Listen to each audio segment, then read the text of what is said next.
యేసుక్రీస్తు నామములో కూడి వచ్చిన ప్రతి ఒక్కరికి ప్రభు పేరట వందనాలు. మరి దేవుని కృపను బట్టి మరొకసారి ఈ విధంగా స్తుతించుటకు ఆయన మనకిచ్చినటువంటి గొప్ప మరి అద్భుతమైనటువంటి వాతావరణం బట్టి దేవునికి స్తుతించవలసిన అవసరం ఉన్నది. మరి అనేక మంది యొక్క మరి పరిస్థితులు ఏమి బాగులేవు. మరి మీరు కూడా శ్రద్ధ వహించండి. మరి గృహాల్లో ఉండండి, బయట తిరగవద్దు. అత్యవసరమైనటువంటి పరిస్థితులు ఉన్నప్పుడే బయటకు వెళ్ళండి. మాస్కులు అంత అత్యవసరమైన పరిస్థితుల్లో మాస్కులు ధరించి మీరు బయటికి వెళ్ళవచ్చు. మరి ఎక్కువగా మరి మీ యొక్క కుటుంబస్తులు బయట ఉండకుండా చూడాలని కోరుతూ ఉన్నాము. మరి చాలా తీవ్రంగా ఉంది, చాలా ఎక్కువగా మరణాలు కూడా ఉన్నాయి. అనేకమైనటువంటి ప్రకటనలు మరి చేసి మీకు వినిపించుట జరిగి ఉన్నది. అనేకమైనటువంటి ప్రకటనలు మరి మీకు మరి ప్రకటన చేసి చెప్పుట జరుగుతూ ఉంది. కొంతమంది ఆ గడ్డిపేట నుండి ఫోన్ చేసి వారి బంధువులు మరి కత్తిపూడిలో ఉన్నారని వారు చెప్పినటువంటి మాటలు కూడా మరి మీకు ఫార్వర్డ్ చేయటం జరిగి ఉన్నది. అందులో ఉన్నటువంటి శుభలక్ష్యం అనేటువంటి ఆమెకు సివియర్గా ఉందని చెప్పారు. అలాగే జోషవా గారు కూడా అనుక్షణము కూడా మరి మరి ఆ ఫోను వాయిస్ పెడుతూ ఉన్నారు.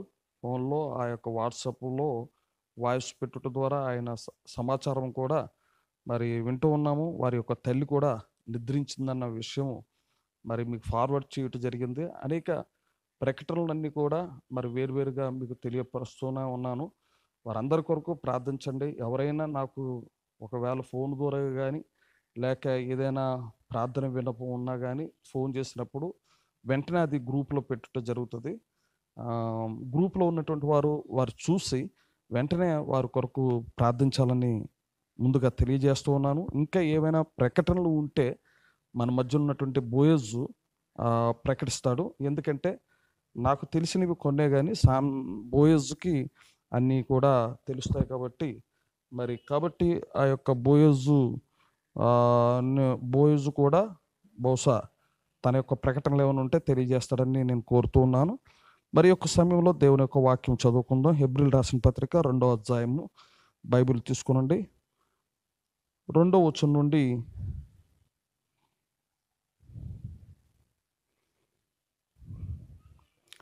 మొదటి వచనం నుండే చదువుకుందాం. కావున మనము వినిన సంగతులను విడిచిపెట్టి కొట్టికొనపోకుండానట్లు వాటి యందు మరి విశేష జాగ్రత్త కలిగి ఉండవలెను.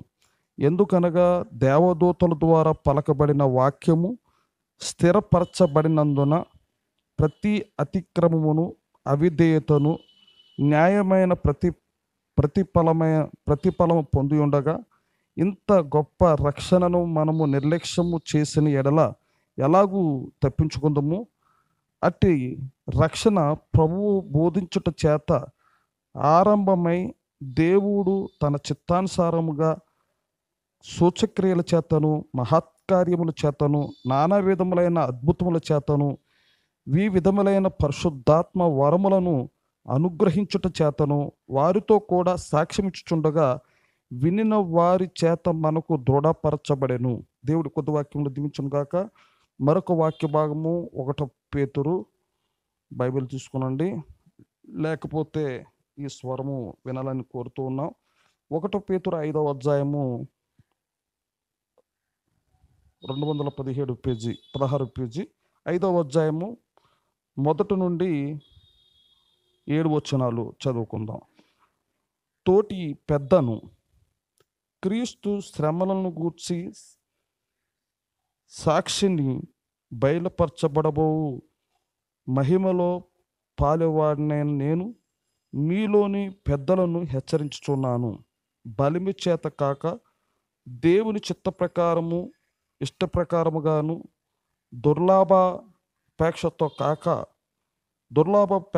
కాక సిద్ధ మనసుతోనూ మీ మధ్యనున్న దేవుని మందను పై విచారణ చేయుచు దానిని కాయుడి. మీకు అప్పగింపబడిన వారిపైన ఉండక మందకు మాదిరులుగా ఉండండి. ప్రధాన కాపరి ప్రత్యక్షమైనప్పుడు మీరు వాడబారని మహిమ కిరీటము పొందుదురు. చిన్నల చిన్నలారా, మీరు పెద్దలకు లోబడి ఉండుడి. మీరందరూ ఎదుటివాని ఎడల దీనమనసు అను వస్త్రము ధరించుకొని మిమ్మును అలంకరించుకొనుడి. దేవుడు అహంకారులను ఎదిరించి దీనులకు కృప అనుగ్రహించును. దేవుడు తగిన సమయమందు మిమ్మును హెచ్చరించినట్లు ఆయన బలిష్టమైన చేతి క్రింద ధీమనస్కులై ఉండుడి.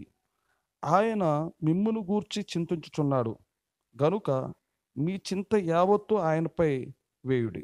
దేవుడు కొద్ది వాక్యములు దీవించును గాక. చిన్న ప్రార్థన చేద్దాం.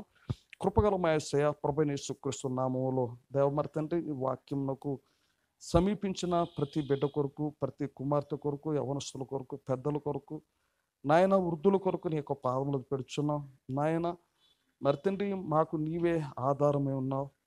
నీకు ప్రభు అసాధ్యమైనది ఏది కూడా లేదని నీ వాక్యము సెలవిచ్చుచుండగా, నీ యొక్క ఔషధమును, ఈ వాక్యమును మేము తీసుకున్నట్లుగా మా మనసులను మరి తండ్రి, మా హృదయమును సిద్ధపరచండి, బలపరచండి, సహాయం చేయమని మా ప్రభువు నిజ యేసు క్రీస్తు నామములో అడుగుచున్నాము తండ్రి, ఆమేన్.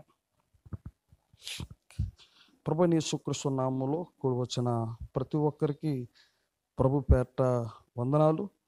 మరి ఈ విధముగా దేవుడు మనల్ని సమకూరుస్తూ ఆయన వర్తమానము ఆలకించుటకు ప్రభు మనకు ఈ యొక్క గొప్ప సమయాన్ని మనకు అనుగ్రహించాడు. మరి మనము ప్రార్థనాపూర్వకంగా ఉన్నారని తెలియజేస్తూ ఉన్నాను. మరి ఒకవేళ ఆ యొక్క మందిరమునికి వెళ్ళలేని పరిస్థితి వచ్చినప్పటికీ ఇంకా ఎక్కువ ప్రార్థిస్తూ, ఇంకా ఎక్కువ వర్తమానములు చదువుతూ, ఇంకా ఎక్కువ మరి వాక్యము చదువుతూ మరి మీరు ఎదుగుతున్నారని నేను నమ్ముతూ ఉన్నాను. మరి ఇదే మన యొక్క సమయము. కాబట్టి ఆ విధంగా సిద్ధపడి ఉండండి, ధైర్యంగా ఉండండి. మరి ఈ యొక్క సమయంలో మనం వినబోతున్నటువంటి అంశం ఏమిటంటే, ఆయన చింతించుచున్నాడు, నీవును చింతించుచున్నావా? ఆయన మన కొరకు శ్రద్ధ కలిగి ఉన్నాడు. నీవు ఆయన పట్ల ఆ శ్రద్ధను నువ్వు ఇచ్చుచున్నావా అన్నటువంటి అంశం మనము ధ్యానించబోతూ ఉన్నాం. దేవుడు తాను ఎన్నుకున్నటువంటి ప్రజల కొరకు ఆయన శ్రద్ధ కలిగి ఉన్నాడు. తాను ఎన్నుకున్నటువంటి ఏర్పరచుకున్న ప్రత్యేకమైనటువంటి జనాంగము కొరకు ఆయన శ్రద్ధ కలిగి ఉన్నాడు.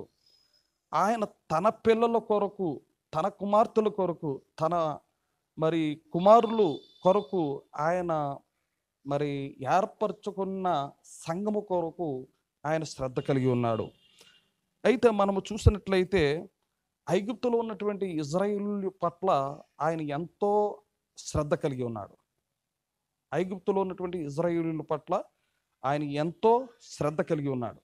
మరి మనము చూసినప్పుడు వారి కొరకు దేవుడు ప్రవక్తను పంపించారు. వారందరూ కూడా మొరపెట్టారు.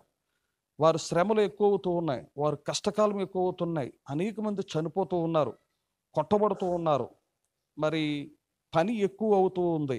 ఆ సమయంలో దేవుడు మరి వారు మొరపెట్టినప్పుడు, వారు ఏడ్చినప్పుడు, వారి యొక్క మొర విని దేవుడు ఒక ప్రవక్తను పంపించాడు. వారి యొక్క మొరని విని దేవుడు అగ్నిస్తంభమును పెట్టి ఉన్నాడు. దేవుడు వారి కొరకు ఒక ప్రవక్తను పంపించి, దేవుడు వారి కొరకు ఒక అగ్నిస్తంభమును పెట్టి, దేవుడు అగ్నిస్తంభముగాను మేఘస్తంభముగాను వారికి భద్రతలో ఉంచినట్లుగా దేవుడు చేశాడు, సిద్ధపరిచాడు. కాబట్టి మరి ఈ యొక్క దినమును కూడా ఆయన నిన్న నేడు నిరంతరము ఆయన ఏర్పరచుకున్నటువంటి పిల్లల విషయంలో ఆయన శ్రద్ధ చింత కలిగి ఉన్నాడు. అలాగే నీవు కూడా ఆయన పట్ల నిజమైనటువంటి ఆ శ్రద్ధను నీవు కలిగి ఉన్నావా అనేది ప్రవక్త దాన్ని ప్రస్తావన చేస్తూ ఉన్నారు. ఎటువంటి యథార్థతను నువ్వు కలిగి ఉన్నావు, ఎటువంటి నీతిని నువ్వు కలిగి ఉన్నావు. అసలు యథార్థత అంటే జనులకు తెలియకుండా పోయిందని ప్రవక్త చెప్తూ ఉన్నారు. నీతి అంటే తెలియకుండా పోయింది అలా అని చూస్తాను. దేనిని నీతి అని అంటారో ఆ యొక్క నీతి అంటే తెలియకుండా పోయింది అలా అని చెప్పేస్తాను. దేన్ని యథార్థత అని అంటారో ఆ యథార్థత అన్నది మనుషుల్లో, జనుల్లో కనబడకుండా పోయింది అలా అని చెప్పేసి ప్రవక్త చెప్తున్నారు. అంటే నీవు ఏర్పరచుకున్నటువంటి సంఘమునకు ఆయన చెబుతున్నది ఏమిటంటే, ఆ యొక్క యథార్థతను మనము కలిగి ఉండాలి. ఒకవేళ మరి ఈ యొక్క ఔషధము నీకు కావాలి అలానంటే, మరి మీరు చూడండి ఆ ఔషధము ఆ యొక్క చీటి చదివినంత మాత్రాన నీకు జబ్బు తగ్గదు. ఆ ఔషధము ఔషధాలు రాసినటువంటి ఆ చీటి, ఆ సూచనలు అవన్నీ కూడా అట్ట మీద రాయబడినటువంటి ప్రతి కార్యము ఒకవేళ చదివినంత మాత్రాన నీకు జబ్బు తగ్గదు. కానీ ఎలాగ జబ్బు తగ్గుతుంది అలా అని చెప్పేసి అలా అంటే ఆ మందు నువ్వు తీసుకున్నప్పుడు నీకు జబ్బు తగ్గుతుంది. అవునా కాదా? ఆ జబ్బు తగ్గుతుంది. జబ్బు తగ్గాలి అలా అని చెప్పేసి అలా అంటే అట్ట మీద ఉన్నటువంటిది చదివినంత మాత్రాన కాదు. ఆ అట్ట లోపల కాగితం ఉంటుంది. ఆ కాగితం మీద ఉన్నటువంటి ఆ మందు తాలూకా ఉన్నటువంటి కొన్ని సూచనలు ఉంటాయి. అది చదివినంత మాత్రాన కూడా జబ్బు తగ్గదు. కానీ మందు తీసుకున్నప్పుడు ఆ రోగం తగ్గుతుంది. అలాగే మనము వాక్యం తీసుకుంటున్నప్పుడు మరి ఆ మందును మనం తీసుకుంటానమాట. ప్రవక్త అది చెప్తూ ఉన్నారు. అంటే ఆ వాక్యాన్ని ఏ విధముగా నువ్వు తీసుకుంటున్నావు? ఒకవేళ నీవు తప్పిదము చేసినప్పుడు, నువ్వు పొరపాటు చేసినప్పుడు, దేవా తండ్రి నాయన అలా అని చెప్పేసి మొర్రపెట్టే ముందు నీవు నీ భార్యకు వ్యతిరేకంగా నీవు చేసినటువంటి తప్పిదం ఏమి ఉన్నా, నీ భర్తకు వ్యతిరేకముగా చేసినటువంటి ఏ పొరపాటు ఉన్నా మొదట దేవుని దగ్గర కాదు, వారి దగ్గర, అంటే నీ భార్య దగ్గర నువ్వు ఒప్పుకోవాల్సినటువంటి పరిస్థితి. నీ భర్త దగ్గర నువ్వు ఒప్పుకోవాలి. తర్వాత ఆ ప్రాయశ్చిత్తము దగ్గరికి రండి అని ప్రవక్త చెప్తున్నారు. ప్రాయశ్చిత్తము దగ్గరికి రండి. మొదట నీవేమి చేయాలి? మనకి మరి ఆ యొక్క ద్వితీయోపదేశ కాండంలో మనకి ఈ సంగతులు రాయబడి ఉంటుంది. ఏమిటి అలా అంటే ఆ 10 ఆజ్ఞలు, నీవు నీ తల్లిదండ్రులను సన్మానిపము, నరహత్య చేయవద్దు, దొంగిలించవద్దు, వ్యభిచరించవద్దు. మరి ఇవన్నీ కూడా రాయబడి ఉన్నాయి. కానీ ఇవన్నీ కూడా ఇప్పుడు లేవని కాదు, ఇప్పుడు కూడా అవన్నీ కూడా చేయొచ్చు. అది నీతి, అది యథార్థత అయి ఉన్నది. హల్లెలూయా. ఎప్పుడైతే నీ భార్యకు వ్యతిరేకముగా నువ్వు చేసినటువంటి పాపము, నీ భర్తకు వ్యతిరేకముగా నువ్వు చేసినటువంటి పాపము, ఆ పాపం ఎప్పుడైతే ఉన్నదో ఆ పాపాన్ని మొదట ఒప్పుకొని ప్రాయశ్చిత్తము దగ్గరకు వచ్చినప్పుడు నీవు ఔషధము తీసుకుంటున్నావు అనమాట. హల్లెలూయా. అర్థమైందా మీకు? అప్పుడు ఔషధము తీసుకుంటున్నావు. ఏ మందుని తీసుకుంటున్నావు? వాక్యం అనేటువంటి మందుని తీసుకుంటున్నావు. ఆ వాక్యం అనేటువంటి మందు నీకు క్రియగా మారుతూ ఉంది. ఆ మందు నిన్ను ఏం చేస్తుందంటే స్వస్థతనిస్తుంది. రోగము నుండి, బలహీనత నుండి, వ్యాధి నుండి, ఎటు తోచని పరిస్థితుల నుండి దేవుడు నీకు సహాయం చేయుటకు సిద్ధంగా ఉన్నాడు. కానీ మన యొక్క యథార్థత దేవుడు గుర్తిస్తాడు. మన యొక్క యథార్థత, మన యొక్క వాక్యం, మన యొక్క నీతిని దేవుడు చూడబోతూ ఉన్నాడు. హల్లెలూయా. కాబట్టి ఇక్కడ మనము చూసినట్లయితే ఇప్పుడు ఎక్కడ మనము దేనిపై ఆధారపడ్డాం? మనము మానవుని యొక్క జ్ఞానంపై ఆధారపడ్డాం. దేవుని యొక్క వాక్యం అన్నటువంటి ఆ సంగతిని మనం చూస్తూ ఉన్నాము. ఇక్కడ 2 రకములైనటువంటి ఆదరణ చూస్తూ ఉన్నాం. మరి యోహాను సువార్త 15వ అధ్యాయము 26వ వచనం 27వ వచనం మనం చూసినట్లయితే నా నామములో పంపబోవు పరిశుద్ధాత్మని అక్కడ చెప్తూ ఉన్నా. నా నామములో పంపబోవు పరిశుద్ధాత్మ. ఆయన ఏమి చెప్పబోనే ఉన్నాడు చూద్దాము వాక్యములో. యోహాను సువార్త 15వ అధ్యాయము బైబిల్ చూడండి ఒకసారి. 15వ అధ్యాయము 26, 27 వచనాలు చూసినట్లయితే, తండ్రి యొద్ద నుండి మీ యొద్దకు నేను పంపబోవు ఆదరణకర్త. తండ్రి యొద్ద నుండి మీ యొద్దకు నేను పంపబోవు ఆదరణకర్త అనగా తండ్రి యొద్ద నుండి బయలుదేరు సత్యస్వరూపమైన ఆత్మ వచ్చినప్పుడు ఆయన నిన్ను గూర్చి సాక్ష్యమిచ్చును. మీరు మొదటి నుండి నా యొద్ద ఉన్నవారు గనుక మీరును సాక్ష్యమిత్తురు. అంటే తండ్రి యొద్ద నుండి మీ యొద్దకు నేను పంపబో ఆదరణ. ఈ యొక్క ఆదరణ ఏమిటి అలా అని చెప్పేసారనంటే, ప్రాయశ్చిత్తంగా దేవుడు మన ప్రభువైన యేసుక్రీస్తు బలి అయిన తర్వాత ఆయన మన కొరకు ఒక ఆదరణ ఇచ్చారు. ఇప్పుడు లేరా అని చెప్పేసి అంటే ఇప్పుడు కూడా ఉన్నాడు. ఇప్పుడు ఆయన మనకు ఆదరణకర్తగా ఉన్నాడు. హల్లెలూయా. ఆదరణ ఉంది మనకి. ఎందుకంటే అప్పుడు ఏ విధముగా అయితే అగ్నిస్తంభముగాను మేఘస్తంభముగాను ప్రవక్తను పంపించి దేవుడు ఐగుప్తులో ఉన్నటువంటి ఇజ్రాయిల్ను బయటకు తీసుకుని వచ్చేటకు దేవుడు ఎలాగైతే కృప చూపించి వారి పట్ల దేవుడు సహాయం చేశాడో, మన ప్రభు అయిన యేసుక్రీస్తు ఆ యొక్క ప్రాయశ్చిత్తం చేయబడిన తర్వాత దేవుడు ఆదరణకర్తను, అంటే నీ గురించి శ్రద్ధ వహించే ఒక ఆయన మనకున్నాడు. హల్లెలూయా. అంటే ఇక్కడ మనము ఎప్పుడైతే మన పాపములను మన తప్పిదములను ఒప్పుకొని దేవుని యొక్క ఆ పశ్చాత్తాప పడుతున్నామో, అప్పుడు నువ్వు ఏం చేయబడుతున్నావు అంటే మందును తీసుకుంటున్నావు. అంటే ఆదరణకర్త చెప్పినటువంటి వాగ్దానములను నువ్వు స్వీకరిస్తూ ఉన్నావు.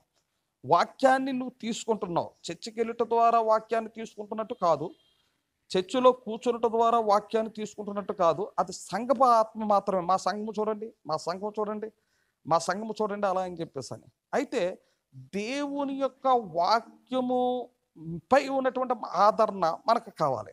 దేవుడు నీ గూర్చి శ్రద్ధ ఉంది, నీ గూర్చి ఆయన చింతిస్తూ ఉన్నాడు. నీవు తప్పించబడాలని ఆయన చూస్తూ ఉన్నాడు. రోగము నుండి తప్పించబడాలని చూస్తున్నాడు. పాపము నుండి తప్పించబడాలని చూస్తూ ఉన్నాడు. ఆ యొక్క వ్యాధుల నుండి తప్పించబడాలని చూస్తున్నాడు. కానీ నువ్వు ఔషధం తీసుకోవాలి. నీవు ఔషధం తీసుకోవాలి. ఔషధం తీసుకున్నప్పుడు మాత్రమే దేవుడు నీకు సహాయం చేయగలడు. ఔషధం తీసుకొనకుండా, ఆ వాక్యమును తీసుకొనకుండా, ఆ వాగ్దానం తీసుకొనకుండా, ఆ యొక్క యథార్థత నీలో లేకుండా, ఆ నీతి అన్నది ఏమిటో నీకు తెలియకుండా ఉన్నట్లయితే నువ్వేం చేస్తున్నావు అలా అని చెప్పేసి అలా అంటే ఆ ఔషధాన్ని నువ్వు తీసుకునట్లేదనమాట.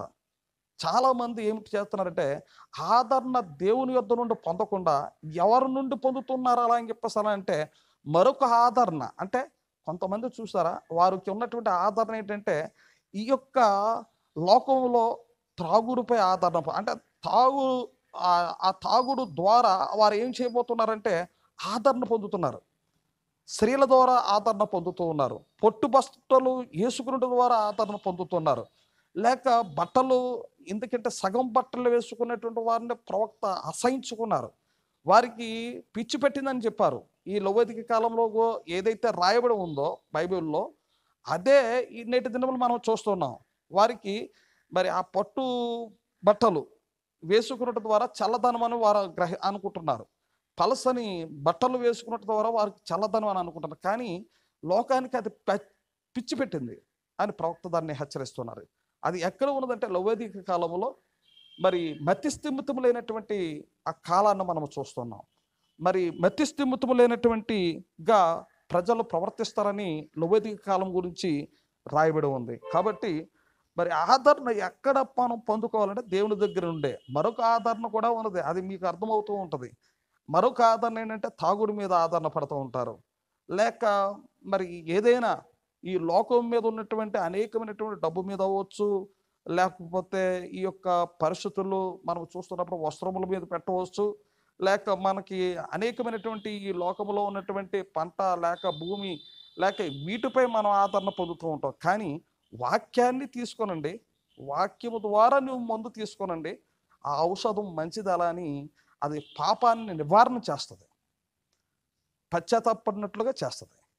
పరిశుద్ధాత్మ ఏం చేస్తూ ఉంటుంది అలా అంటే దేవుని యొక్క వాక్యాన్ని చూపిస్తుంది. సత్యస్వరూపమైన ఆత్మ మీ మధ్యకు వచ్చినప్పుడు సర్వసత్యంలోనికి తీసుకుని వెళ్ళని 16వ అధ్యాయము 13వ వచనంలో రాయబడి ఉంటుంది.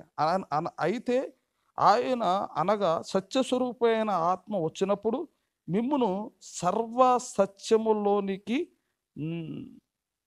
నడిపించును. హల్లెలూయా.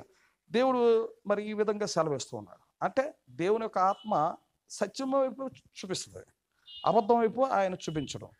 అంటే నీకొక ఆత్మ, మరొకరికి ఒక ఆత్మ, ఒక్కొక్కరికి ఒక ఆత్మ, మరొకరికి ఒక ఆత్మ, అలాంటివి ఏమీ లేవు.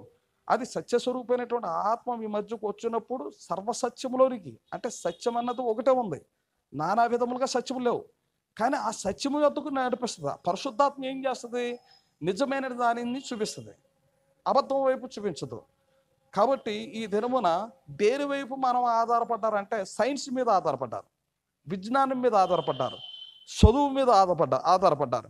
ప్రవక్త చూపిస్తున్నారు. అది ఏమి చేసింది అలా అని చెప్పేసి అంటే మరణాన్ని తీసుకుని వచ్చింది. విజ్ఞానమే మరణాన్ని తీసుకుని వచ్చింది. మీరు గ్రహిస్తారా? ఈ విజ్ఞానం లేకపోతే, ఈ యొక్క సైన్స్ కానీ లేకపోతే మనకి ఇంత డెవలప్ ఉండేది కాదు అలా అని చెప్పేసి మనం తలస్తాం. మనకింత డెవలప్ ఉండేది కాదు, సైన్స్ ఉండదు కాబట్టే మనకు ఇంత అభివృద్ధి వచ్చింది అలా అని చెప్పేసి. అంటే సైన్స్ వలన ఏమొచ్చింది అలా అని చెప్పేసానంటే ప్రవక్త చూపిస్తూ ఉన్నారు. ఆయన మరణం తీసుకొచ్చారు. ఏమిటి అలా అని చెప్పేసి అంటే, ఒకప్పుడు స్వచ్ఛమైనటువంటి ఆవు పాలను మీరు తాగండి, లేక గేదె పాలు మీరు స్వచ్ఛమైనటువంటి పాలను మీరు తాగండి, ఆరోగ్యముగా ఉండండి అలా అని చెప్పేసి ఒకప్పుడు డాక్టర్లు కూడా చెప్పేవారు. పాలు తాగండి, గుడ్లు తినండి, కోళ్ళు మంచిది మాంసం తినండి. ఈరోజు ఆ డాక్టర్లు ఏం చెప్తున్నారంటే అవి తినవద్దు అని చెప్తున్నారు. ఎందుకు అలా అని చెప్పేసి అలా అంటే, ప్రతిదీ కూడా ఆహారంలో పోషక విలువలు లేని పరిస్థితి వచ్చింది సైన్స్ వల్ల. పోషక ఆహారము లేదు. పాలల్లో సంక్రమణ చేయబడ్డది, గేదెలు సంక్రమణ చేయబడ్డాయి, ఆ యొక్క ఆవులు సంక్రమణ చేయబడ్డాయి. అంటే స్వచ్ఛమైనటువంటి పాలు ఇదివరకు మనము తీసుకునేవారము, కానీ ఇప్పుడు అలాగ లేదు. ఇప్పుడు ఎలాగుందో అలా అని చెప్పేసి అలానంటే, ప్రతిదీ కూడా మొక్కలు సంక్రమణ చేయబడ్డాయి, మరి ఆహారము సంక్రమణ చేయబడ్డది. ఎవరు చేశారండి ఇది అంతా? మానవుని యొక్క విజ్ఞానము. ఈ పంట సంక్రమణ చేయబడ్డది, అవునా? ఈ పంట ఏమైంది? సంక్రమణ చేయబడ్డది. మనం తినే పంట, ఆ గింజలు, ఆ ధాన్యము, ఆ యొక్క ఆహారము, ఆ యొక్క మరి ఆ యొక్క గోధుమలు, ప్రతిదీ కూడా సంక్రమణ లేనటువంటి ఆ గింజలే మనకు లేవు. ప్రతిదీ కూడా సంక్రమణ చేయబడ్డది, ప్రతిదీ కూడా సంక్రమణ చేయబడ్డది.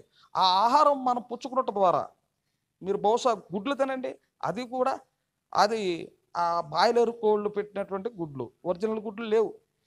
ఆ కోడి, అది కూడా సంక్రమణ చేయబడ్డది. చేపలు, అవి కూడా సంక్రమణ చేయబడ్డాయి. చెరువుల్లో పెంపకాలు, తక్కువ దినాల్లో ఎక్కువ చేప దిగుబడి, తక్కువ సమయంలో ఎక్కువ పంట దిగుబడి. బొబ్బాస్కాయ పంట దిగుబడి, అది సంక్రమణ చేయబడ్డది. అరటిపళ్ళు ఒకప్పుడు మీరు తిన్నారా?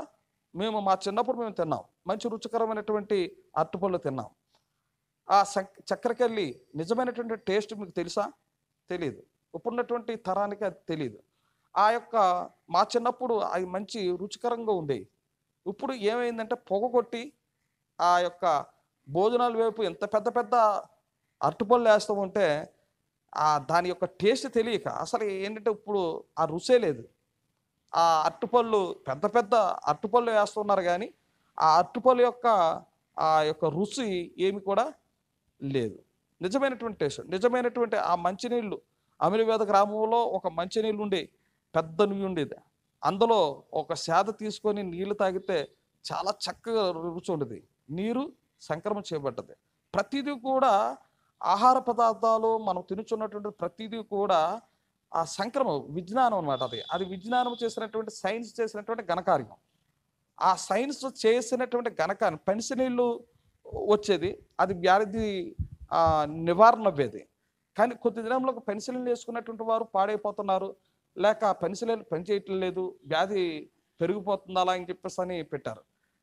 పెన్సిలిన్ వలన బాగానే ఉంది, కానీ పెన్సిలిన్లో డూప్లికేట్లు దిగాయి.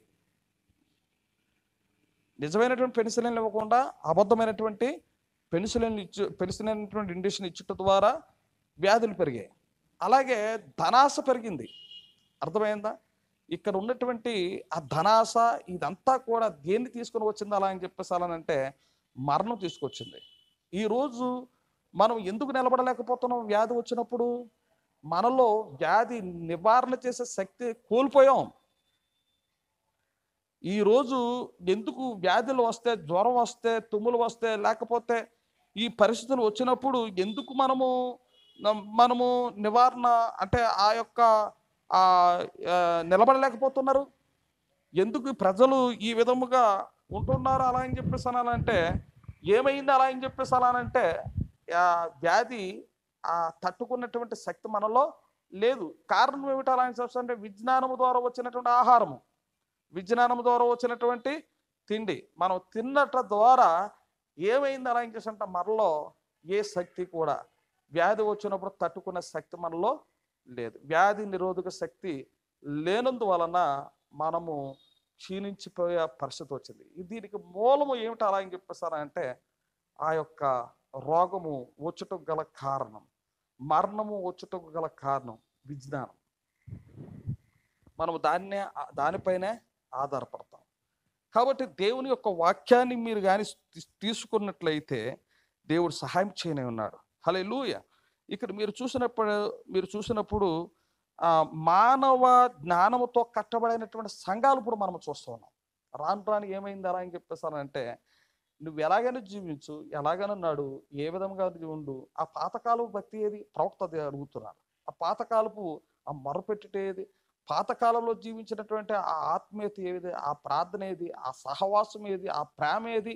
ఇవన్నీ కూడా ఏమయ్యి అలా అని చెప్పేసాను. ఈ విజ్ఞానము గుర్తించలేనిది ఏమిటి అలా అని చెప్పేసానంటే గలతీయులు రాసిన పత్రిక 5వ అధ్యాయము 22వ వచనంలో అక్కడ ఏముంటుంది అలా అంటే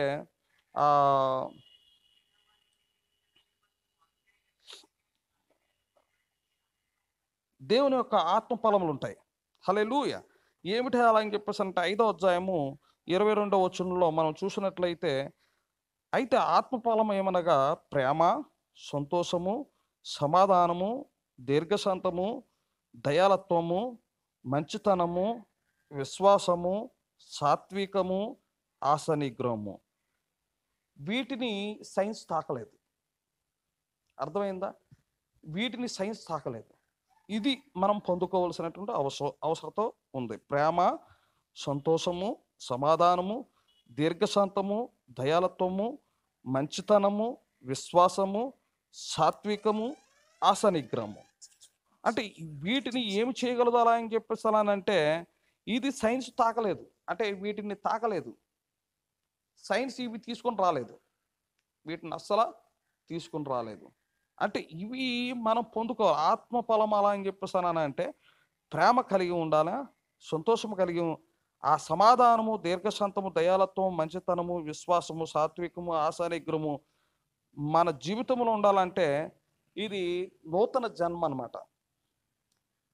నూతన జన్మ ద్వారా దేవుని యొక్క ఆదరణ పొందుతాం. మానవ జ్ఞానము ద్వారా ఇవన్నీ కూడా మనం చూస్తాం. మరణాన్ని తీసుకుని వస్తున్నాం. అది మానవుల జ్ఞానమా? మానవ జ్ఞానము ద్వారా బిషప్పులను ఏర్పాటు చేయడం జరిగి ఉన్నది సంఘాలలో. మానవ జ్ఞానము ద్వారా థియాలజీలు పెట్టారు. మానవ జ్ఞానము ద్వారా ఇవన్నీ తీసుకొని వచ్చారు. బిషప్పులు పెట్టారు, సంఘాలు నిర్మించారు.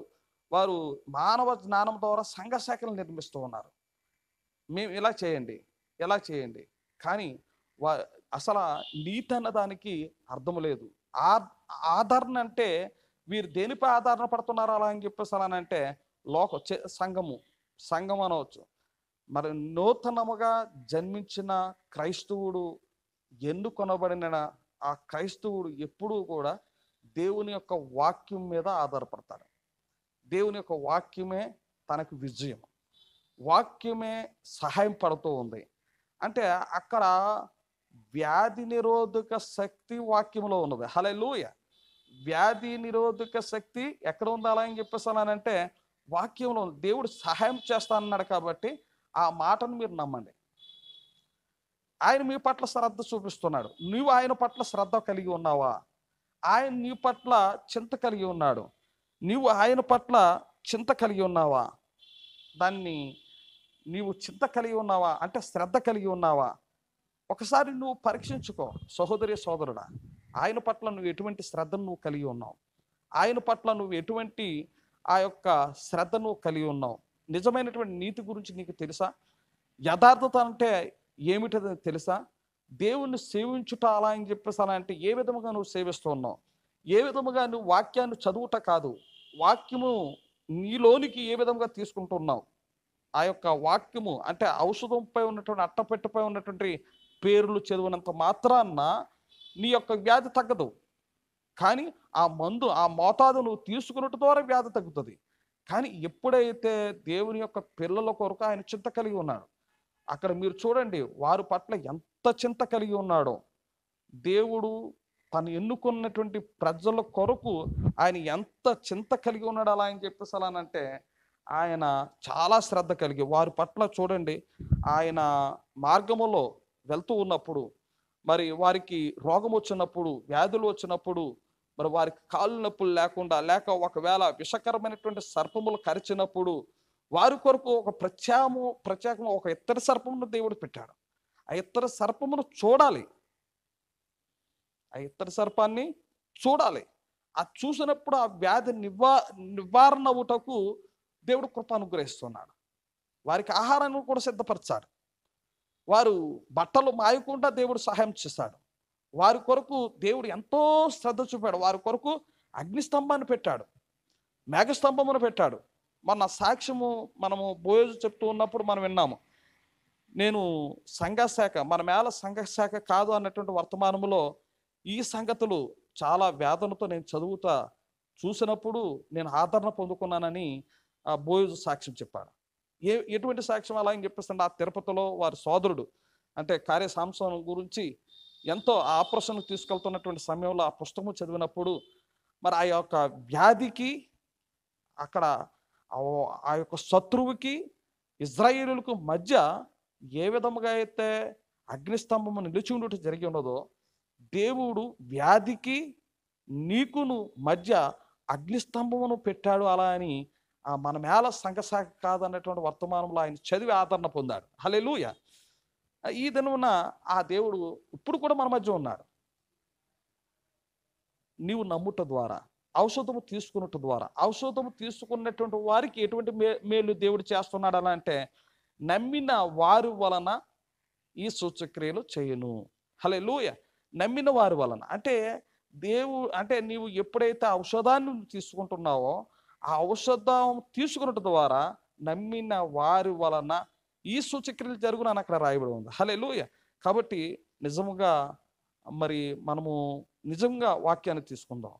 వాక్యం వినుట కాదు, వినుట మంచిదే, కానీ ఆ వినుట అంటే దాని అర్థం ఏమిటలా అంటే శ్రద్ధ చూపుట, గుర్తించుట, గ్రహించుట, ఆ వాక్యాన్ని శరీరంలోనికి తీసుకునుట.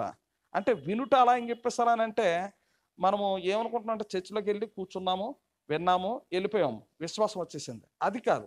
వినుట అలా అని చెప్పేసానంటే ఆ వాక్యాన్ని నీ జీవితంలో చేర్చుకునుట, ఆ వాక్యాన్ని నువ్వు జీవితంలో అవలంబించుట, ఈ వాక్యములా నీవు నడుచుట, అది సత్యమే ఉన్నది. హల్లెలూయా.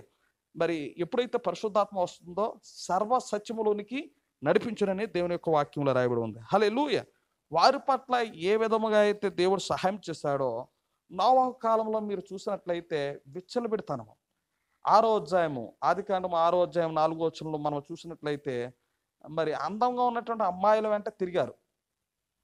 అది విషయం. అక్కడ తప్పు ఏం జరిగింది అలా అని చెప్పేసి అలా అంటే, ప్రవక్త నేను ఇలాగూ చెబుతున్నానని మీరు ఏమి అనుకోవద్దు అని అక్కడ ఆ ప్రవక్త దాన్ని చెప్పి అక్కడ వారికి నచ్చినటువంటి స్త్రీలతో వారు జీవించారు. అది దేవుడు చూశారు. దేవుడు చూసి అరే వెంటనే తీర్పు, వెంటనే మీరు చూడండి, ఎర్రని దీపాలు ప్రకాశించున్నటువంటి ఆ యొక్క ఎర్రని దీపాలు అక్కడక్కడ వెలుగుతూ ఉంటాయి. స్టాప్ అలా అంటే ఆగాల, అవునా? మీరు చూడండి, సిటీలో ఒకవేళ రైమని వెళ్ళిపోయినటువంటి బళ్ళన్నీ కూడా ఎర్ర దీపం కనపడదు అలా అంటే ఆగాల. ఆ ఎర్రని దీపాలు అతిక్రమించినట్లయితే అక్కడ జడ్జిమెంట్ జరుగుతుంది. అక్కడ ఫైన్ రాస్తాడు, అతను ఆపుతాడు. ఆపి అబ్బాయి నువ్వు ఎర్రని దీపం వెలిగినప్పటికీ కూడా నువ్వు ముందుకు వెళ్ళావు కాబట్టి ఈ జుర్మానే విధిస్తున్నాము. ఆ తీర్పు ప్రకటించబడటం జరుగుతుంది.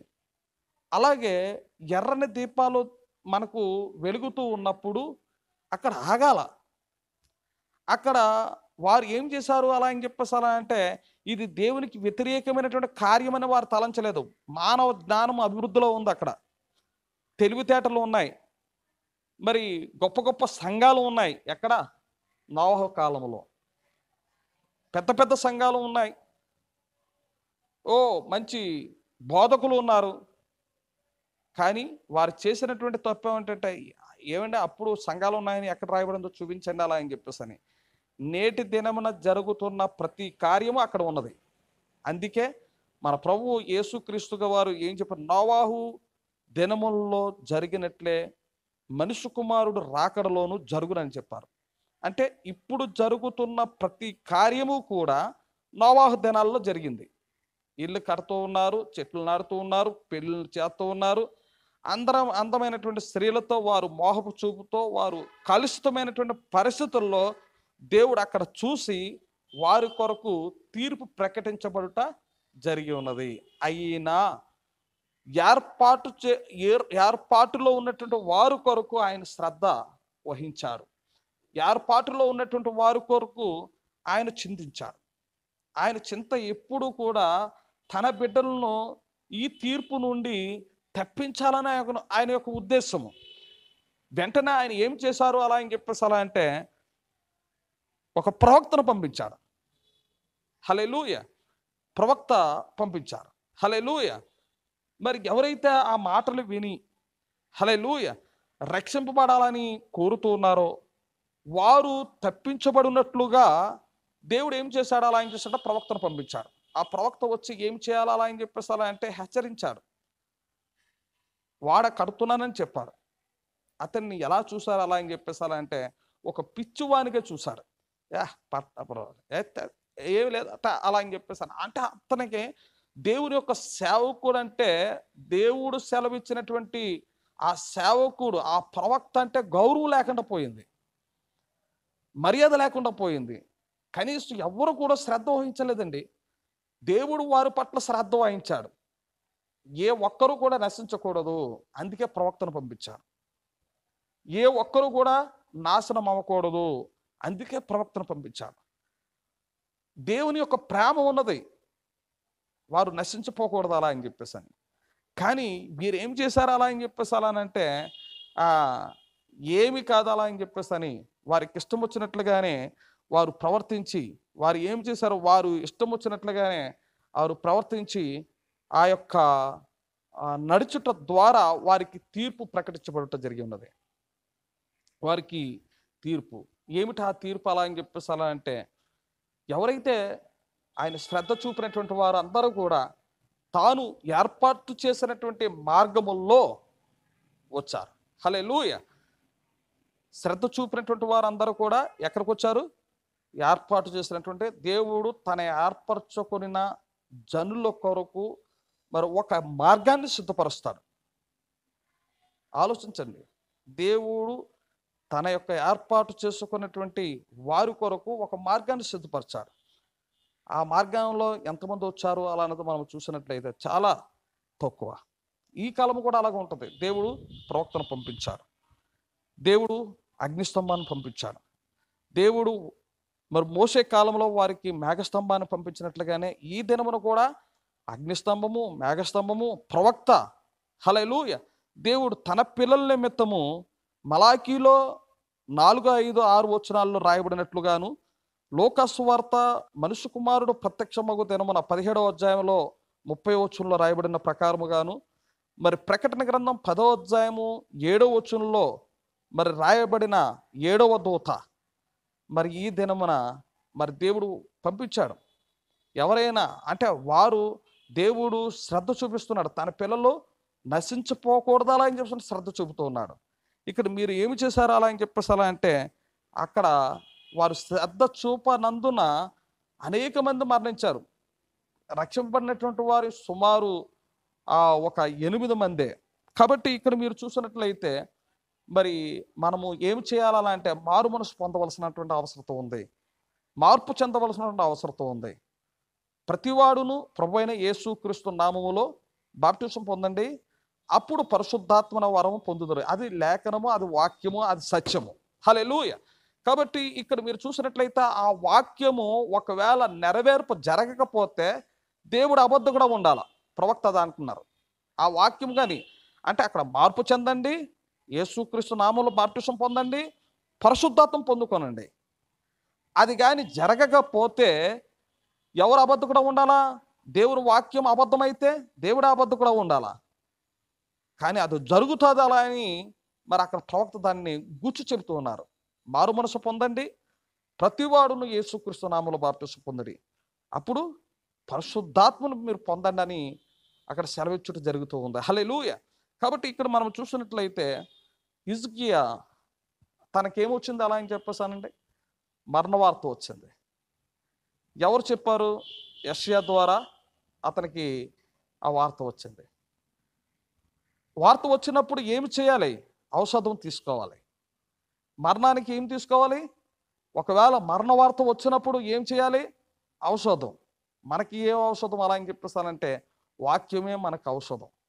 మనం మార్పు చెందుటయే మనకు ఔషధం. పశ్చాత్తాపడుటయే మనకు ఔషధం.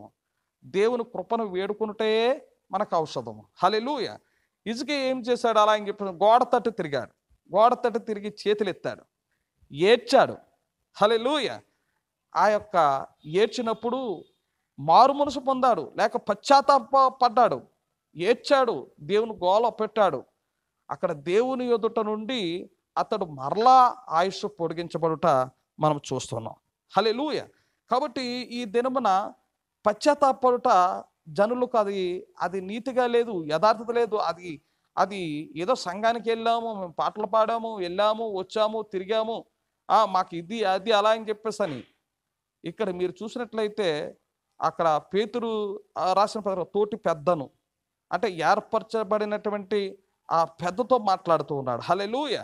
మందకు మాదిరిగా జీవించండి, పెత్తనము చేయవద్దు. అక్కడ ఏంటంటే అధికారము చేయవద్దు, చాలా జాగ్రత్తగా ఉండండి. వారితో చాలా చాలా ఆ యొక్క అనుకువ కలిగి మీరు జీవించండి. అంటే మర్యాద ఇవ్వండి, తగ్గింపు మీరు చూపించండి, మందకు మాదిరిగా ఉండండి. మీరు అప్పగింపబడినటువంటి మందకు మాదిరిగా మీరు జీవించండి. వారిపై ఒక ఒత్తిడి తీసుకుని రావద్దు. అంటే ఇక్కడ మనం చాలా నేర్చుకోవాల్సినటువంటి సంగతులు ఇక్కడ పేతురు గారు మాట్లాడుతూ ఉన్నారు. హల్లెలూయా.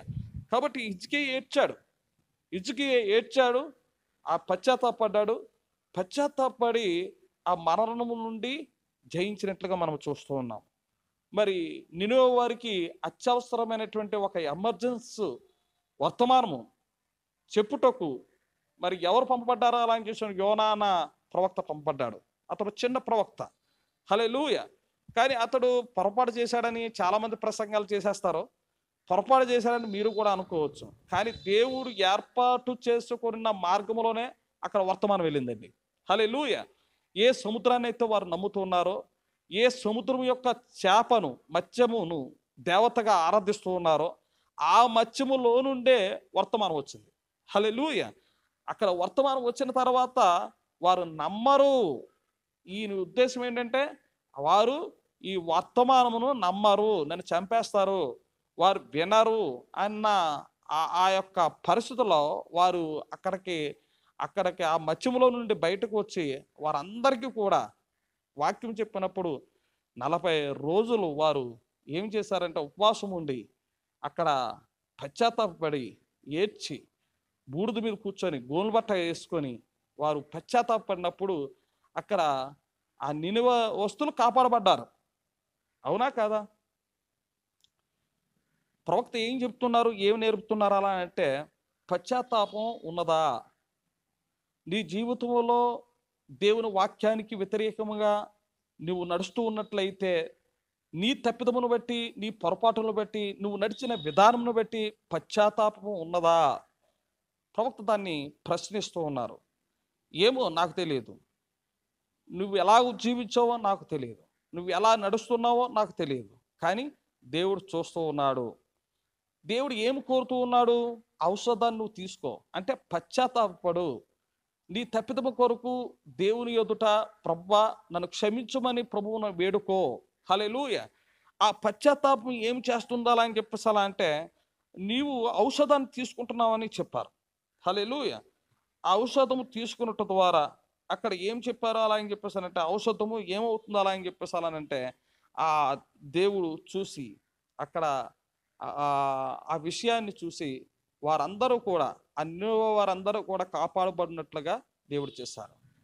ఇక్కడ పశ్చాత్తాపం ఉన్నదా? అవసరత ఉన్నది. నీ కుటుంబం కొరకు నువ్వు అడగాలి, నీ పిల్లల కొరకు నువ్వు అడగాలి, నీ యొక్క భర్త కొరకు నువ్వు అడగాలి, నీ భార్య కొరకు నువ్వు ప్రార్థించాలి, నీ కుటుంబం కొరకు నువ్వు ప్రభువా అడగవలసినటువంటి అవసరత ఉన్నది. అలాగూ ప్రవక్త మనకు ఒకరిని చూపిస్తూ ఉన్నారు. రాహాబు వాక్యం విన్నది, ఐగుప్తు వారు ఇజ్రాయేలీయులు ఎలా బయటకు వచ్చారో ఆమె విన్నది. ఆమె వృత్తే మంచిది కాదు, ఆమె ప్రవర్తన లేక ఆమె యొక్క వృత్తి ఎటువంటిదో బైబిల్ గ్రంథంలో రాసి ఉంచారు. అటువంటి సమయంలో ఆమెకు వర్తమానం వచ్చింది.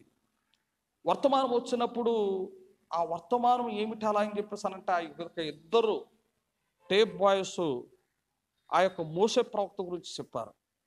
ఆ యొక్క ఇశ్రాయేలీయులు ఏ విధముగా వచ్చారో, ఆహారము ఏ విధముగా పోషింపబడ్డారో, ఎన్ని సంవత్సరాలు వారికి ఆహారము వారికి వస్తూ ఉందో, ఏ విధముగా వారిని దేవుడు కాపాడుకుంటూ వచ్చాడో, ఇదంతా కూడా వాక్యం వినదండి.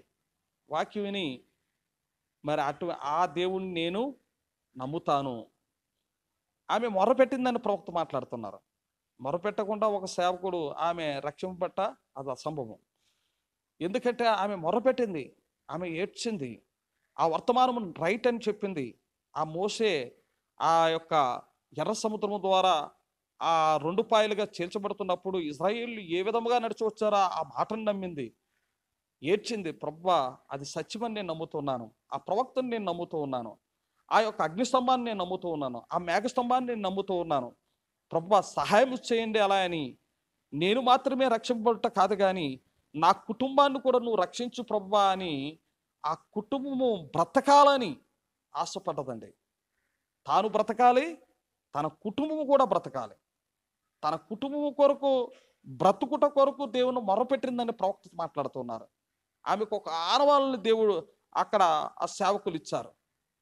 అదంతా కూడా శిథిలమైపోయింది కానీ, అన్ని గోడలు పడిపోయాయి కానీ, ఆమె ఎక్కడైతే నివాసము చేస్తూ ఉందో ఒక్క ఇటు కూడా రాలేదండి. అది హల్లెలూయా. అంటే ఆమె మొర్రపెట్టుట ద్వారా దేవుడు ఏం చేస్తున్నాడంటే సహాయం చేస్తున్నాడు. ఇక్కడ ఏలియా గురించి మీరు చూడండి. ఏలియా ఒక కరువు కాలము ఆహాబుతో చెప్పిన తర్వాత, ఆహాబు అనుకుంటూ ఉండవచ్చు నీరు దట్టముగా ఉంది, పంటలు ఉంటాయి అని అనుకుని ఉండవచ్చు. కానీ నేను మరలా చెప్పు వరకు వర్షమైన మంచైనా పడదలా అని చెప్పేసానంటే అది యెహోవా సెలవిచ్చినదని చెప్పారు. కానీ అప్పటి నుండి దేవుడు ఏలియా పట్ల ఎంతో చింతించాడు, ఏలియా పట్ల శ్రద్ధ వహించాడు. ఏలియా దేవుని పట్ల శ్రద్ధతో ఉన్నాడు. హల్లెలూయా. అతని ఆహారం గురించి, అతడు ఎక్కడైతే ఏ వాగు దగ్గర అయితే ఆహారం తీసుకుంటున్నాడో అతను ఉదయము సాయంకాలము మాంసం పంపించుట జరిగి ఉన్నది. అంటే కరువుతో అనేక మంది చనిపోతున్నా దేవుడు ఆ సేవకుడును మరి ఆహారము పంపి అతడు బ్రతికించినట్లుగా చేశారు. అలాగే సారపెత్తనటువంటి విధవరాలు ఉన్నది. ఆమె కూడా ప్రార్థన రాత్రంతా ప్రార్థించి ఉండవచ్చు. ఎందుకంటే దేవుడు ఒక విశ్వాసి పట్ల ఎంత శ్రద్ధ చూపుతాడో అలా అని చెప్పేసి అలా అంటే ఆ యొక్క సారపెత్తనటువంటి ఆ యొక్క విధవరాలు రాత్రంతా ప్రార్థన చేసి ఉండవచ్చు. కానీ ఆ యొక్క ఉదయకాల సమయంలో దేవుడు ఒక ప్రవక్తను పంపించాడు. ఆమె ఏదే దర్శనంలో చూసిందో ఆ ప్రవక్త అక్కడ నిలబడుట జరిగింది. ఆమె తనకు సిద్ధపరచుకున్నటువంటి ఆ యొక్క ఆహారాన్ని అతని యొక్క చేతిలో పెట్టింది. యెహోవా సెలవిచ్చినదేమనగాల అని ఆ యొక్క ఏలియా పలుకుట జరిగినది. హల్లెలూయా. నిజముగా అద్భుతము. హల్లెలూయా. కాబట్టి ఇక్కడ మీరు చూసినట్లయితే మరి ఒక అపాయము దానియేలుకు వచ్చింది. ఆ దానియేలుకి ఎటువంటి అపాయం అలా అని చెప్పేసి అలా అంటే రాజు చెప్పాడు, ఆజ్ఞనిచ్చిస్తాడు ప్రార్థన చేయవద్దు అలా అని చెప్పేసి అని. యెరూషలేము వైపు తలుపులు తెరిచి చేతులెత్తి ప్రార్థించటం మానలేదండి. రాజు 30 రోజులు ప్రార్థన చేయొద్దు అలా అని చెప్పాడు. మనకి అటువంటి అవకాశాలు దొరికినప్పుడు మరి మీరు ఏం చేస్తున్నారు? చర్చి మూసేయండి అలా అని చెప్పేసి అని అన్నారు ప్రభుత్వం. ఎందుకంటే కరోనా. మరి మూసేయండి అలా అని చెప్పేసానంటే మరి మీరు ఇంటి వద్ద ప్రార్థిస్తున్నారా? మరెక్కువగా ప్రార్థన చేయాలి, మరెక్కువగా ప్రార్థన చేయాలి. రాజు ఆజ్ఞ అంటే మీరు రాజు ఆజ్ఞ అంటే ప్రభుత్వాన్ని కొట్టివేసి చర్చిలోకి వచ్చి ప్రార్థించమని నేను అంటలేదు. ప్రభుత్వం యొక్క నిబంధనలు ఉన్నాయి. చర్చి మూసిన దేవుడు మనకు ద్వారం తెరిచి ఉంచాడు. చర్చి మూసిన ద్వారం తెరిచి ఉంచాడు. మన ప్రసంగాలు ఆగలేదు. మనం ఎల్లప్పుడూ కూడా దేవుని యొక్క ప్రవక్త ద్వారా పలకబడిన స్వరం వినుటకు దేవుడు కృప అనుగ్రహించాడు. ప్రతి దినం వినవచ్చు, ప్రతి గంట వినవచ్చు, ప్రతి సమయం కూడా మనకు వినినట్లుగా దేవుడు కృప అనుగ్రహించాడు. వర్తమానములు మీరు వింటున్నారా? టేపుల ద్వారా వింటున్నారా? మరి ఆ టేపుల ద్వారా వింటున్నట్లయితే మీరు ప్రార్థన చేస్తూ ఉన్నారా? మనకి ఆటంకం ఏమీ లేదు. ఇంటి వద్ద కూడా మనం ఆరాధన చేయవచ్చు. ఇంటి వద్ద కూడా దేవుని సేవించవచ్చు. ఇంటి వద్ద కూడా నువ్వు పశ్చాత్తాపడవచ్చు. ఇంటి వద్ద కూడా నువ్వు చేతులెత్తి ప్రార్థన చేయవచ్చు. దానియేలు ఏం చేసి ఉన్నాడు? ఇంటి వద్ద తాను చేతులెత్తి మోకరించి యెరూషలేము వైపు తన చేతులెత్తి ప్రార్థించడం మానలేదు. అప్పుడు రాజు ఆ వార్త విని అతనికి శిక్ష విధించడం జరిగి ఉన్నది. ఇక్కడ శిక్ష విధిస్తున్నప్పుడు భయము చేత కూడా మనుషులు చనిపోతూ ఉంటారు. మీరు గమనించండి. నేను ఒకటి విన్నాను, ఏమిటి అలా అని చెప్పేసి అలానంటే, ఒక అతనికి మరణశిక్ష విధించారు. ఆ మరణశిక్ష విధించినటువంటి అతనికి కుర్చీలో కూర్చోపెట్టారు. కుర్చీలో కూర్చోపెట్టి అతనికి చెప్పారు ఏమిటంటే, అయ్యా నీకు తీర్పు చేయబడ్డది. ఈ తీర్పు చేయబడినటువంటి నీవు మరణశిక్ష కాబట్టి ఈ కుర్చీలో నిన్ను కూర్చోపెడుతున్నాం. ఇదిగో ఫలానా సర్పం అక్కడ పెట్టుట జరిగింది. ఆ సర్పము వచ్చి నిన్ను కాటు వేయటం ద్వారా నువ్వు మరణిస్తావు అని ఆ యొక్క తీర్పు చేయబడినటువంటి అతనికి చెప్పి ఆ గదిలో అతన్ని కూర్చోపెట్టి కళ్ళకు గంతలు కట్టారు. గంతలు కట్టినప్పుడు అతనికి ఏమి చేశారు అలా అని చెప్పేసి అలా అంటే, ఒక చిన్న పిన్ను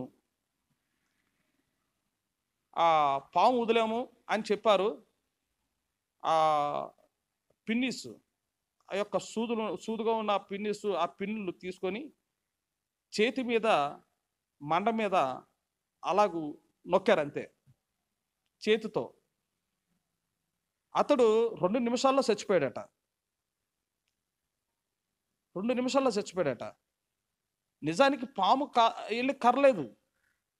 తాను ఏమి నమ్ముతున్నాడు? ఆ పామును వదిలిపెట్టారు, అది నా దగ్గరికి వస్తూ ఉంది అని నమ్ముతూ ఉన్నాడు. అది ఆ నమ్ముతూ ఉన్నాడు. వాళ్ళు ఆ సూదులు ఆ 2 సూదులతో చక్కమని నొక్కబోడికి వెంటనే ఆ పాము నన్ను కరిసిందని నమ్మాడు. 2 నిమిషాల్లో చచ్చిపోయాడు. అతను పోస్ట్ మార్టం చేశారు. చూస్తే అతనిలో అన్నీ పడిపోయి ఏ ఏ యొక్క దేని వలన, విషం వలన చనిపోయాడా? లేదు. కానీ దేని వల్ల చనిపోయాడంటే భయము వల్ల చనిపోయాడని తేలింది. ఈ దినమున మనం భయము, ఈ భయమునంతటిని కూడా మరొక విషయాన్ని కూడా చూస్తున్నప్పుడు అది లేడీకి పరిగెత్తే శక్తి ఉంది.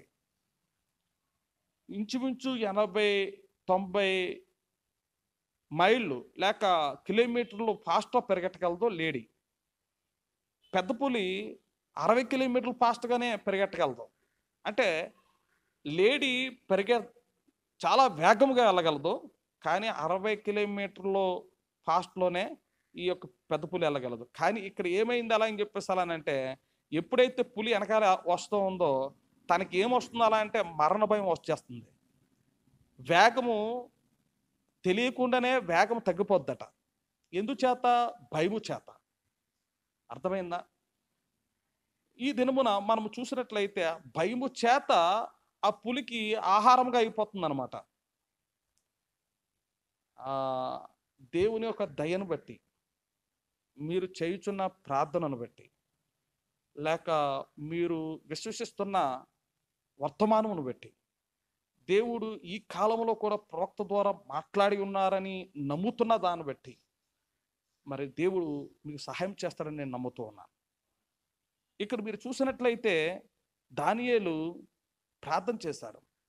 అతనికి వచ్చిన మరణశిక్ష ఏమిటి అలా అని చెప్పేసానంటే సింహం బోన్లో వేసేవాళ్ళు. వాటి కొరకు ఆలోచించలేదు దానియేలు, వాటి గురించి ఆలోచించలేదు. దేవుడు నా పట్ల శ్రద్ధ చూపుతాడన్న నమ్మకం అతనికి ఉంది.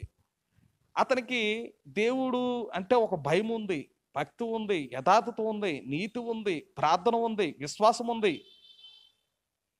అతనికి దేవుని యొక్క ఆదరణ ఉంది. మనుషుల యొక్క ఆదరణ అతనికి లేకపోయినా దేవుని యొక్క ఆదరణ ఉంది. కానీ అక్కడ ఏమైంది అలా అని చెప్పేసానంటే అక్కడ ఆ యొక్క ఆ తీర్పు ప్రకటించారు. ఆ యొక్క ఆ యొక్క లోపల వేసినప్పుడు సింహాలన్నీ కూడా ఆకలితో ఉండవచ్చు. వెంటనే నవ్వులు తినేవాళ్ళ. ప్రవక్త చెప్తున్నాడు, ఆ యొక్క సింహాలకును దానియేలుకిని మధ్య అగ్నిస్తంభంగా దేవుడు దిగి వచ్చాడట. ఇప్పుడు ఈరోజు వ్యాధికిని నీకును మధ్య దేవుడే అగ్నిస్తంభముగా మన మధ్య ఉన్నాడు. హల్లెలూయా. కాబట్టి నిజముగా మనము కూడా అలా చేద్దాం. హల్లెలూయా. మరి మీరు చూసినట్లయితే ఆ యొక్క హెబ్రీ బాలురు గురించి మీరు చూడండి. వారికి ఎటువంటి శిక్ష విధించబడ్డది?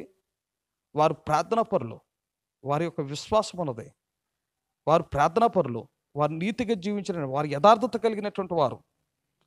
వారికి ఏమైంది అలా అని చెప్పేసానంటే అగ్నిలో అంటే మరణంలో అడుగు పెట్టేశారు. దేవుడు 4వ వాడుగా వారి మధ్య తిరుగుతున్నట్లుగా మనం చూస్తూ ఉన్నాం.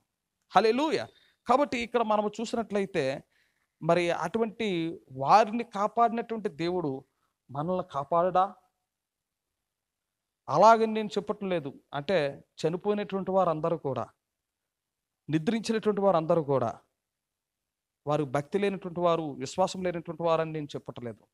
మనకంటే మంచివారు నేను నమ్ముతూ ఉన్నాను. చాలా విషాదకరమైనటువంటి విషయం, ఆ లక్కవరంలో ఉన్నటువంటి పీటర్ గారు నిద్రించారు అని అది చివరి సమయంలో కాకినాడ తీసుకుని వచ్చడం జరిగి ఉన్నది. చూడండి, ఒకరికొకరు మాట్లాడుకుంటూ అవ్వట్లేదు. ఒకరు అరే సహాయం చేయాలనన్నా దగ్గరికి వెళ్ళే పరిస్థితులు లేవు, మాట్లాడే పరిస్థితులు లేవు. వారికి ఏదైనా సహాయం చేయాలా అని చెప్పేసానంటే ఆ పరిస్థితులు లేవు. బాగున్నావా అని, లేకపోతే ఎటువంటి పరిస్థితుల్లో ఉన్నామా అలా అని చెప్పేసానంటే ఒకవేళ నిద్రించినా సరే దగ్గరికి వెళ్ళలేని పరిస్థితుల్లో మనం ఉన్నాము. ఎటువంటి దుస్థితి ఏర్పడింది చూడండి. వారు మనకంటే మంచివారు, దేవుని చిత్తమును బట్టి నిద్రించారని నేను నమ్ముతూ ఉన్నాను. అలాగే పేర్లు చెప్తే చాలా పేర్లు ఉన్నాయి. వారు కొరకు చాలా ప్రశస్తమైనటువంటి దేవుని యొక్క సేవకులు. నేను కొన్ని పేర్లు చెప్పకపోవటం మంచిది అలా అని నేను తలస్తూ ఉన్నాను. ఎందుకంటే కొంతమంది వినాలి, కొంతమంది వినకూడదు,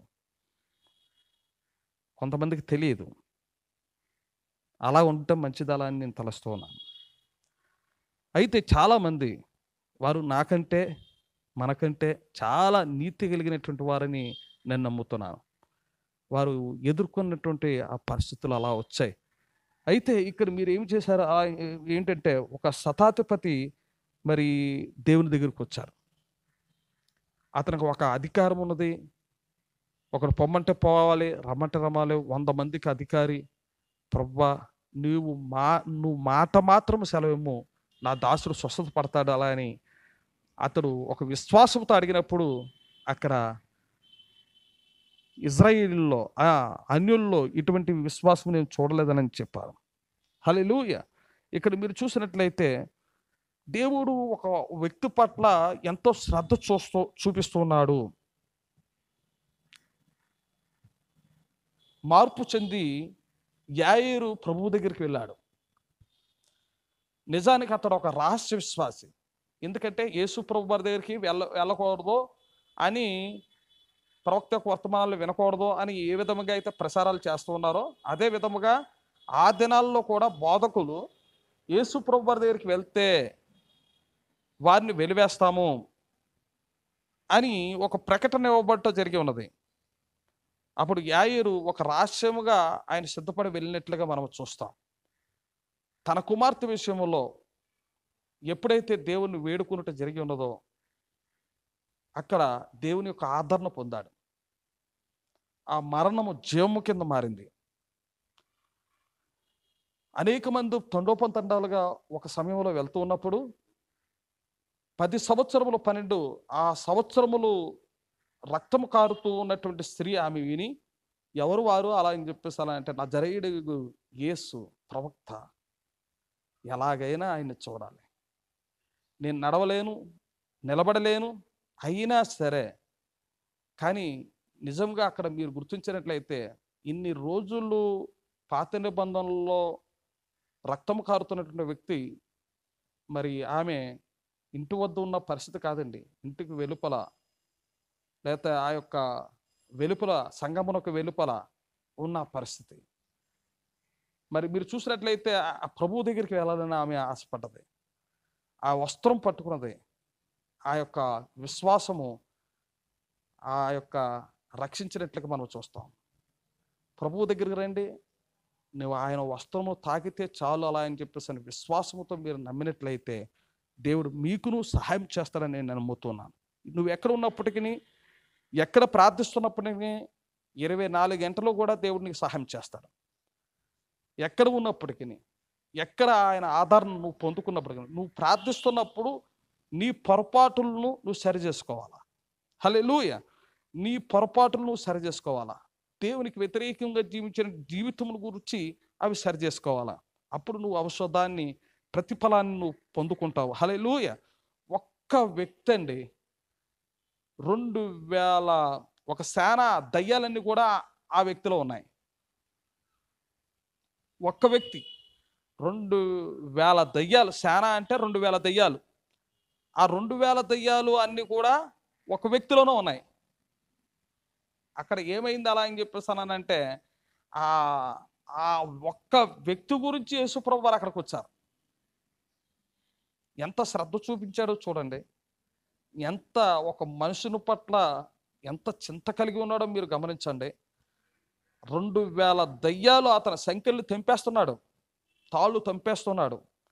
అటువంటి పరిస్థితుల్లో దేవుడు అతని పట్ల శ్రద్ధ వహించాడు. దేవుడు సహాయం చేశాడు.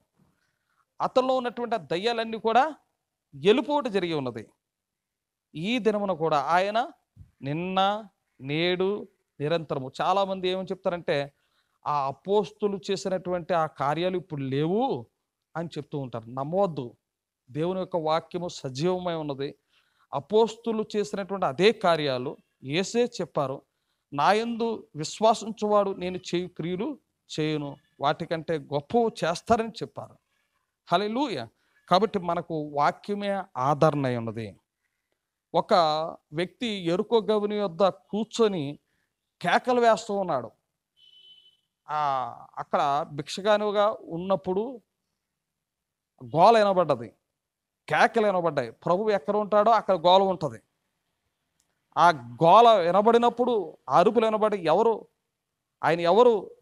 ఆయన ఎవరు అలా అంటే, ప్రవక్త నజరేయుడైన యేసు వెళ్తున్నాడని చెప్పినప్పుడు, ఓ నా ముందు ఆయన వెళ్తూ ఉన్నాడు, ఈ సమయం కానీ దాటినట్లయితే నేను మరలా రక్షింపబడలేను, ఈ సమయం దాటినట్లయితే మరలా నేను స్వస్థపడలేనని తన ఎంత గట్టిగా అరిశాడో, దావీదు కుమారుడా నన్ను దాటిపోవద్దయ్యా అని అరుస్తూ ఉన్నప్పుడు సృష్టికర్త అక్కడ ఆగిపోవటం జరిగి ఉన్నది.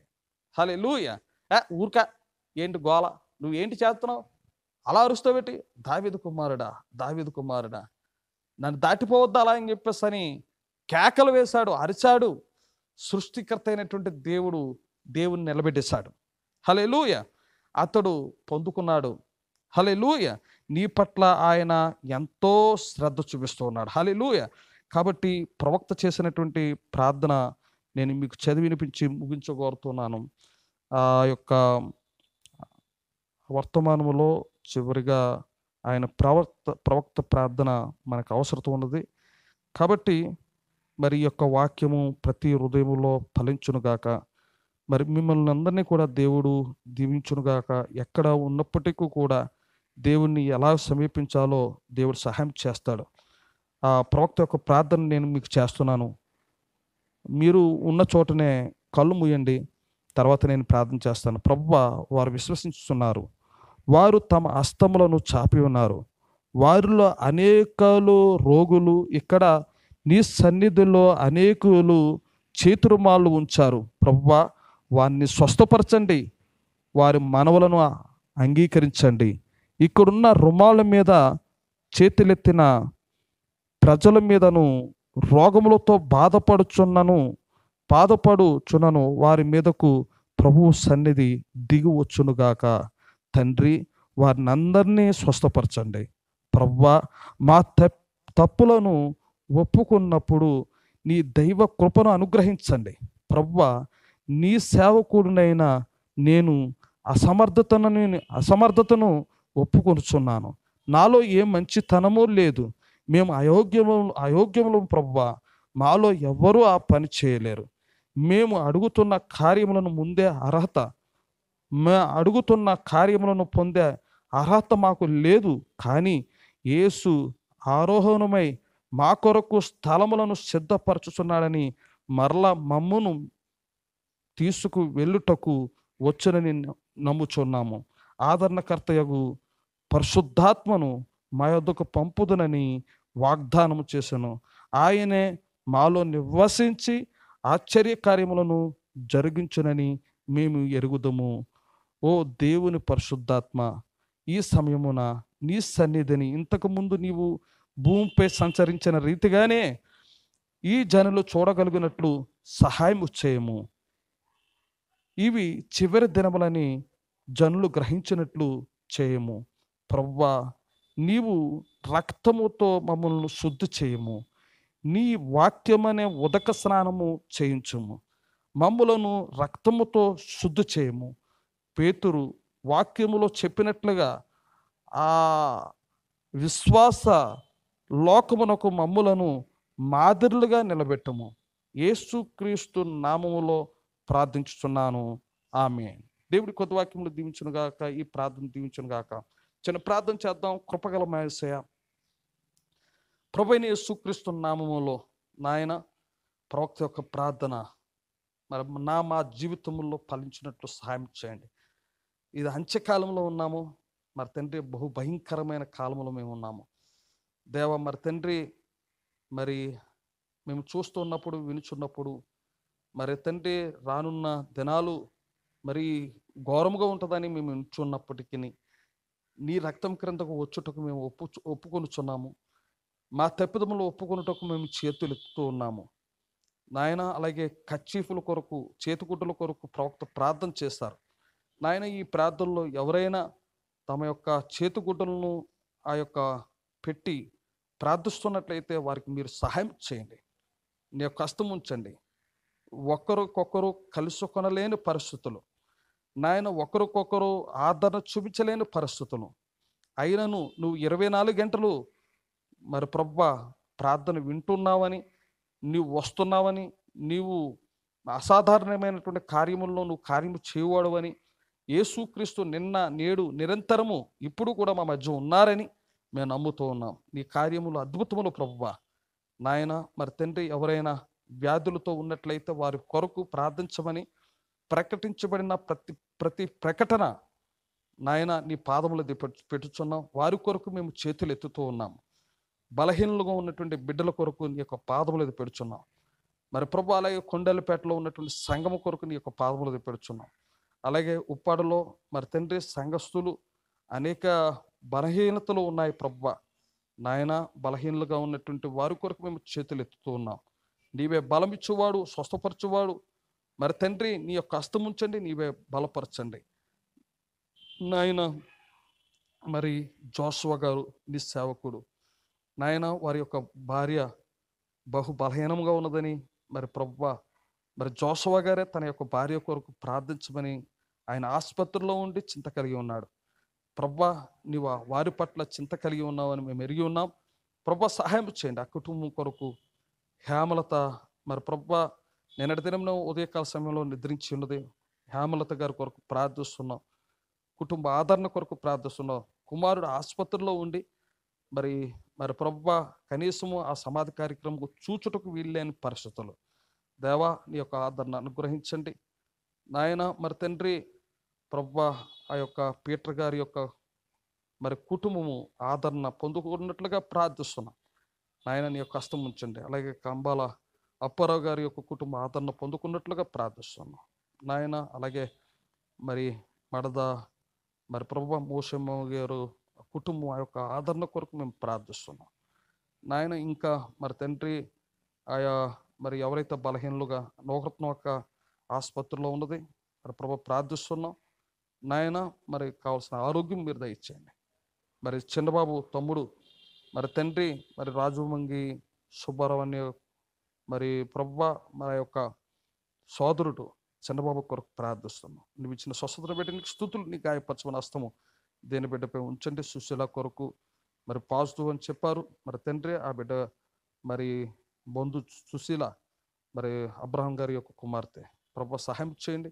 అలాగే ఎబ్సిబా మరి ఆసుపత్రికి మరి కొమరగిరి ఎబ్సిబా ఆసుపత్రికి ఈరోజు వెళ్ళి మరి రేపు ఆపరేషన్ చేయబోతుండగా నీ యొక్క హస్తం ఉంచండి ప్రభువా, సహాయం చేయండి. మరి ప్రభువా మరి అలాగే గడ్డిపేట వారు తమ యొక్క బంధువులు కత్తిపూడిలో అనేక మంది పేర్లు ఇచ్చారు. వారిలో శుభలక్ష్మి అన్నటువంటి ఆమెకు మరి మరి ప్రభువా వారికి కొంచెం సివియర్గా ఉందని చెప్పారు. ప్రభువా ఆ బిడ్డ కొరకు ప్రార్థిస్తున్నాం నాయన. ఆ బిడ్డకు పిల్లలు ఉన్నారు, మరి ఎవరికి పెళ్ళిళ్ళు అవ్వలేదు, కానీ ఒక తల్లిగా నీవే నిలబెట్టు దేవుడు. ప్రభువా సహాయం చేయండి. నీ యొక్క హస్తం ఉంచండి దేవ. ఈ స్థలంలో ఉన్న ప్రతి బిడ్డ కొరకు నీ యొక్క పాదములకు పెడుచున్నాం. బలహీనలుగా ఉన్నటువంటి బిడ్డలను మేము పేర్లు చెప్పకపోయినా అనేకమైన పేర్లు ఉన్న రాజుగారికి ఆపరేషన్ అయ్యింది, గడ్డిపేటలో ఉన్నారు. ప్రభువా దేవ ఆ బిడ్డకు సహాయం చేయండి నాయన. మరి బిల్లిపాలు కుమార్తె కొరకు ప్రార్థిస్తున్నాం. ఆ బిడ్డకి ఇచ్చిన స్వస్థతను బట్టి నీకు స్తుతులు వందనాలు చెల్లిస్తున్నావు. సంసోన్ కొరకు నీ యొక్క పాదములకు పెడుచున్నావు. నువ్వు ఇచ్చిన స్వస్థతను బట్టి నీకు స్తుతులు. మరి యవనస్తులు ప్రభువా బయట మరి కొన్ని పనుల్లో ఉద్యోగరీత్యగా తిరుగుతూ ఉన్నారు. ఆయా ప్రాంతంలో తిరుగుతూ ఉన్నప్పుడు ఉద్యోగరీత్యగా వారికి మీరే భద్రత ఇవ్వండి. నీ కాపుదల అనుగ్రహించండి. మరి ప్రభువా నీ యొక్క కంచె నీ భద్రతలో నీ యొక్క రక్తం క్రింద ఉండుటకు సహాయం చేయండి. మరి ప్రభువా నీ రక్తం క్రింద ఉన్నటువంటి వారు మాత్రమే భద్రతలో ఉన్నారు. ప్రభువా దేవ సహాయం చేయండి నాయన. మరి తండ్రి ఆ యొక్క కుటుంబంలోకి నీ యొక్క ఆదరణ అనుగ్రహించి, నీ ప్రేమను అనుగ్రహించి దేవ దుఃఖములో ఉన్న బిడ్డలను నీవే ఆదరించి, నీవే బలపరిచి సహాయం చేయమని, నీ యొక్క హస్తం ఉంచమని. మరి బలహీనలుగా ఉన్న అనేక పేర్లు ఉన్నాయి, మేము చెప్పకపోయినా నువ్వు చూస్తున్నటువంటి దేవుడు, మా హృదయ ఆలోచనలు ఎరిగినటువంటి దేవుడు. ప్రభు అయిన యేసుక్రీస్తు నామములో సహాయం చేయమని మా ప్రభు నిజ యేసుక్రీస్తు నామములో అడుగుచున్నాము తండ్రి, ఆమేన్. పరలోకమందున్న మా తండ్రి, నీ నామం పరిశుద్ధపరచును గాక, నీ రాజ్యం వచ్చును గాక, నీ చిత్తం పరలోకమందు నెరవేరినట్లు భూమి మీద నెరవేరును గాక. అనుదిన ఆహారం నుండి మాకు దయచేయము, మరణం క్షమించము, సోదరులకు తెగ దుష్టులు తెప్పించము. రాజ్యము శక్తి మహిమ నిరంతరం నీవనవు తండ్రి, ఆమేన్. మన ప్రభు అయిన యేసుక్రీస్తు కృప విషయాప్తంగా ఉన్నటువంటి వధువుపై ఇక్కడ నిలబడిన మోకరించిన నీ దేని బిడ్డలపై ఇప్పుడును ఎల్లప్పుడూ సదాకాలము సాలేం ఆత్మీయతలో విశ్వాసంలో ప్రత్యక్షతలో ఆహారంలో పొందుకునుదురుగాక, ఆమేన్. దేవుడు మీరు దీవించును గాక. God bless. Praise the lord.